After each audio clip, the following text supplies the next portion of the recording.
welcome Mr. Brijesh, who has taken treatment from our Pitampura clinic. Dr. Shefali, over to you. जी, thank you so much good sir. Afternoon sir. Good afternoon Brijesh ji, कैसे हैं? ठीक है sir. जी mister Brijesh, जी मैं missus Brijesh जी के case के बारे में थोड़ा सा बताना चाहूँगी।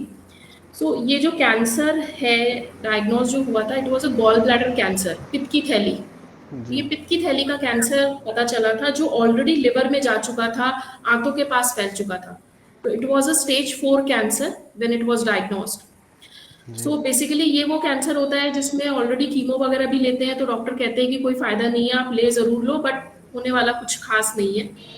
जब हमारे पास आई थी ब्रिजेश जी, तो उनकी कीमो शुरू हुई थी। एक कीमो लिया था, लेकिन there was severe side effect, haemoglobin कम होने लगा था, वॉमिटिंग, वीकनेस, वही जो सारी चीजें परेशानी होती हैं, पेट में सीवियर दर्द होता था। आई थिंक पेन किलर के इंजेक्शंस वो लेती थी, तो वो सारी परेशानियां थी जब हमारे पास आई। और नाउ इट्स बीन टाइम जब वो मेडिसिन ले रही है और ये सब परेशानियों से वो बाहर आ चुकी हैं। She is not having any weakness, कोई पेन नहीं है, कोई फीवर नहीं है, अपने घर के डेली रूटीन के काम करने शुरू कर दिए। जी जी राइट, लेकिन सो जब 11 बताइए। साइकिल हो चुकी थी कीमो की, हम्म, उस समय इतनी वीकनेस बॉडी में, मतलब कुछ भी बिल्कुल चल नहीं पाती थी। बेड रेस्ट था टोटली, अपना उठना बैठना बिल्कुल बंद था। 2-3 जगह से वो चला था ट्रीटमेंट, आयुर्वेदिक में भी कराया था, होम्योपैथिक भी कराया था पहले, और ये कीमो भी हो चुकी थी। पर जब से मैं यहाँ पे आया था, मैं शायद सितंबर से स्टार्ट हुआ था ट्रीटमेंट। सितंबर से स्टार्ट होने के बाद उसके बाद से एक वीक के अंदर ही अंदर वो उठना शुरू हो गई थी।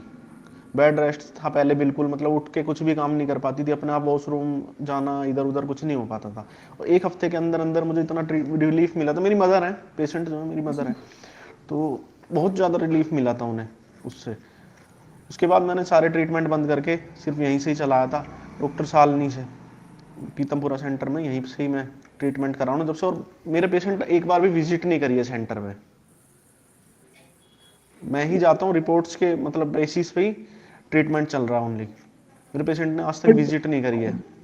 जनरली तो लोग ये मानते नहीं कि ऐसा कैसे कि वहाँ बिना जाए हुए इलाज हो हाँ, सकता है क्या? मैं पेशेंट बहुत लोगों को बता चुका, तो कोई भी वो बिलीव करता ही नहीं है। ये सही कह रहे हो आप। कैसे, तो उसके लिए आप क्या बोलना चाहोगे हमारी ऑडियंस से जो ये नहीं मानते कि ऐसा कैसे कि बिना मरीज देखे, बिना वो किए आप कैसे ठीक कर देते हो, कैसे वो कर देते हो, कैसे असेसमेंट कर देते हो? एक तो ना सर, ये ना लोगों की मेंटलिटी बनी हुई है कि कैंसर हो गया है तो ऐसी बीमारी है, लाइलाज बीमारी है, इसका कोई ट्रीटमेंट नहीं है। तो मैं यही कहना चाहूँगा कि आप कैंसर हीलिंग सेंटर में जाके एक बार बात करिए, देखो। अगर आपको 1 वीक की दवाई लेके देखिए, पेशेंट अपने आप लेगा। फिर ना जब उसे रिलीफ मिलना शुरू होगा, वो अपने आप लेगा ट्रीटमेंट आगे का। और इसका कीमोथेरेपी और रेडिएशन, इनमें तो कोई इलाज है ही नहीं। मेरे खुद के पेशेंट थे, उन्होंने जिन्होंने मुझे पहले बताया था, उनके बेसिस पे ही चलता है आदमी। दूसरा जो जैसे बताया था वैसे ही जाता है, उनके बेसिस पे मैंने भी कीमोथेरेपी करा ली थी उससे। लेकिन इतना ज़्यादा ब्लड लॉस, और 5 यूनिट ब्लड चढ़ चुका था उस समय, मतलब कंडीशन बिल्कुल डेंजर जोन में थी। और 1 वीक के अंदर अंदर मेरी मतलब मदर की इतनी स्टेबल हो गई थी, वो बिल्कुल अपना सब काम वाम खुद करने लगी थी, उठना बैठना हो गया था। तो gall bladder cancer, liver metastasis, stage 4, जी बीइंग अ लेडी, क्या एज है उनकी? 55। 55, और कीमो कराने के बाद डाउन हो गए इतना, तो फिर वापस कैसे रिकवर हो गए?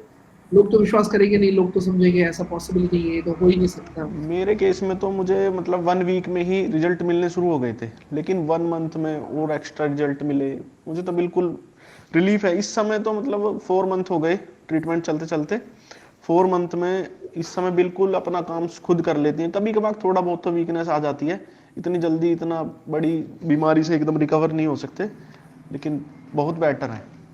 Very nice, very nice.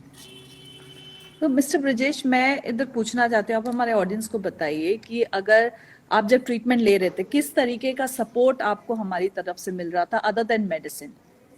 क्योंकि कई बार लगता है ना कि अच्छा चलो डॉक्टर तारंग मिल नहीं रहे हैं, उनके अपॉइंटमेंट्स क्योंकि बहुत पेशेंट होते हैं, हर किसी के साथ होते हैं वो। सो किस तरीके से आपको ये सपोर्ट लगा एंड कैसे आप सेटिस्फाइड थे उससे? डॉक्टर्स बाकी किस तरीके से आपको सारी इंफॉर्मेशन दे रहे थे? क्या जर्नी रही आपकी कैंसर हीलर सेंटर के डॉक्टर्स के साथ? तो बहुत अच्छा था मैडम, जो भी बताती थी उनके बेसिस पे ही चलती रहती थी ट्रीटमेंट तो सब। और आपको जो अगर भी कहा किसी जी जी और आपको कभी ऐसे इमरजेंसी में कुछ बात करनी हो या कुछ ओपिनियन लेना हो तो क्या हमारे डॉक्टर्स आपको अवेलेबल तब होते थे, आपकी बात हो जी जाती? जी जी वो तो उन्होंने अपना पर्सनल नंबर ही दिया हुआ था मैडम ने। वो जब भी कुछ ऐसी प्रॉब्लम होती थी, कुछ भी मतलब पेन है या कुछ भी, उन्होंने बोला हुआ था कभी भी आप किसी भी समय मुझे कॉल कर सकते हो। ऐसा नहीं है कि आप दवाई लेके चले गए पेशेंट, उसके बाद आपसे कोई मतलब वो नहीं रहेगा कांटेक्ट, ऐसा कुछ नहीं था। सेंटर का भी नंबर होता था और मैडम का स्पेशली नंबर था, उनसे मैं बात कर सकता था कभी भी। That's very nice. सो क्या जब आप जब आप पहले यहाँ ट्रीटमेंट कराते थे तो वहां भी क्या आपको इसी तरीके का सपोर्ट मिलता था या दोनों के सपोर्ट में कुछ फर्क दिखा आपको? नहीं नहीं, यहाँ का सपोर्ट ज़्यादा था कैंसर रिलेटेड का, दूसरी जगह का इतना सपोर्ट नहीं था। क्या उधर डॉक्टर्स अवेलेबल होते थे जब भी उधर आपको? अवेलेबल नहीं हो पाते थे, मतलब बात करते थे लेकिन वो व्हाट्सएप पे ही उन्हें मैसेज डालते थे तो उसका रिप्लाई 1-1.5 घंटे बाद आता था, इतने हमारी प्रॉब्लम और ज़्यादा बढ़ जाती थी। उससे कोई सपोर्ट नहीं मिलता था इतना जितना यहाँ से मिलता है। Thank you Brajesh ji. Doctor Shifali? Thank you so much. And I think जो रिपोर्ट आई है पेट सीटी स्कैन की, वो रिपोर्ट में हेल्थ में इम्प्रूवमेंट के साथ साथ रिपोर्ट में भी आपको रिकवरी नज़र आ रही है? जी जी, पहला मतलब पेट सिटी था सितंबर का था, 21 सितंबर का, और अभी जैन में कराया है वो 25 जैन को हुआ है। उसमें मतलब लगभग 50% का इम्प्रूवमेंट है। जो बाहर था गोल ब्लेडर से, जो बाहर लीवर में फैला हुआ था, वो बहुत ज़्यादा घट गया है पहले से। और लोग तो मानते नहीं है कि लिवर से कैसे ठीक होता है कैंसर। नहीं, लोग माने ना माने सर, लेकिन मेरे साथ तो ये हुआ है ना, मैं तो Yes. मानूंगा, मैं तो मान रहा हूँ, मैं तो पूरी जो तरह से भी सेटिस्फाई हूँ। जो भी चेंज होता है ना, ऑल चेंजेस आर जी hard at first, messy in the middle and gorgeous in the end. जो भी चेंज होता है लोग कभी भी एक्सेप्ट नहीं करना चाहते कि ये तो पॉसिबल ही नहीं है, ये तो हो ही नहीं सकता, कैंसर तो मरता ही है, कैंसर का मतलब मौत है, कैंसर का मतलब मरना ही है।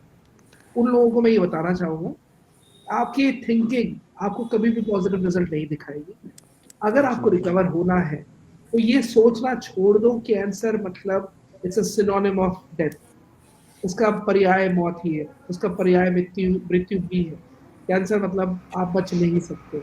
अगर जहां आपने ये सोचकर शुरुआत करी है तो आप रेस में भागने से पहले ही आप हार चुके हो। रेस में भागना ही मत। आप साइकिल चलाने से पहले ही आप गिर चुके हो, आप साइकिल कभी चलाओगे भी नहीं, कभी सीख ही नहीं पाओगे, आप नहीं कर पाओगे कभी भी। अगर नेगेटिव सोचकर इलाज शुरू करना है, कभी मत करना मेरे यहाँ, मत आना किसी भी सेंटर में। बट अगर रिजल्ट चाहिए, because we are result oriented doctors, अगर रिजल्ट चाहिए और आउटकम पॉजिटिव चाहिए और खुद में भी जीतने का जज्बा है और विश्वास करने का आप सोच रखते हो, then only you start. Probably आप शायद अगले रोहित पटेल हो सकते हो, आप शायद अगले मिसेस ब्रजेश हो सकते हो, आप शायद अगले तनुज सिंह हो सकते हो, राइट? तो ये पॉजिटिव थिंकिंग जरूरी है। जी, मेंटली स्ट्रांग होना पड़ता है पेशेंट को सबसे पहले। हम अगर मेरी मदर है, मतलब हम उन्हें सपोर्ट नहीं करेंगे तो कौन करेगा। फैमिली ने भी बहुत सपोर्ट किया, उन्हें मेंटली स्ट्रांग किया। पहले तो वो बिल्कुल मतलब यही सोच लिया था कि कैंसर हो गया है। पहले तो उन्हें पता भी नहीं था कि कैंसर का, सिर्फ गोल ब्लेडर में स्टोन की पता लगी थी, तब वो इतना ज़्यादा वीक हो गई थी। उसके बाद फिर कैंसर का पता लगा, वो तो हमने उन्हें बस मेंटली स्ट्रांग बनाया थोड़ा सा, और अब धीरे धीरे ट्रस्ट होने लगा उन्हें। तो अब तो बहुत स्टेबल है, पहले से बहुत रिकवरी है। तो जो लोगों के दिमाग में ये रहता है कि कीमो रेडिएशन ही बस एक इलाज है और कुछ नहीं है, मतलब देयर आर पीपल वो हु तो हैव इलाज है ही नहीं। आइडियाज, तो आप उनको कुछ कहना चाहेंगे? मैं यही कहना चाहूंगा कि उसमें तो ना ही जाए ना हो, रेडिएशन और ये कीमो तो लेनी ही नहीं चाहिए। आप चाहे कुछ भी ट्रीटमेंट ले लो, उनसे तो बहुत ज़्यादा प्रॉब्लम होती है पेशेंट को, हार्मफुल होती है वो बहुत ज़्यादा, और कुछ नहीं है उनका, कोई ट्रीटमेंट है ही नहीं उसमें। तो मैं 11 साइकिल करा चुका हूँ, मेरे और भी पेशेंट थे मतलब रिलेशन में, उन्होंने भी, उनकी तो 22 किसी की 30 कीमो हुई है, उसके बाद भी कोई रिलीफ नहीं, और लास्ट में बस वही होना है। देखो बात है, अब चलो किसी को डिस्क्रेडिट नहीं करते, लेकिन अगर आप कीमो या रेडिएशन भी कराना चाहते हो तो एक साथ में वो सपोर्ट सिस्टम ले लो कि आप वो कीमो भी पार कर सको, कीमो का नेगेटिव इम्पैक्ट भी ठीक कर सको और साथ ही साथ बीमारी से भी लड़ने के लिए मजबूत कर सको। जब आपका इम्यून सिस्टम सक्षम होगा तो आप कीमो से भी लड़ लोगे, आप रेडिएशन के साइड इफेक्ट्स भी दूर कर लोगे और आप बीमारी से भी निकल लोगे। Thank you so much. Thank you. Thank you.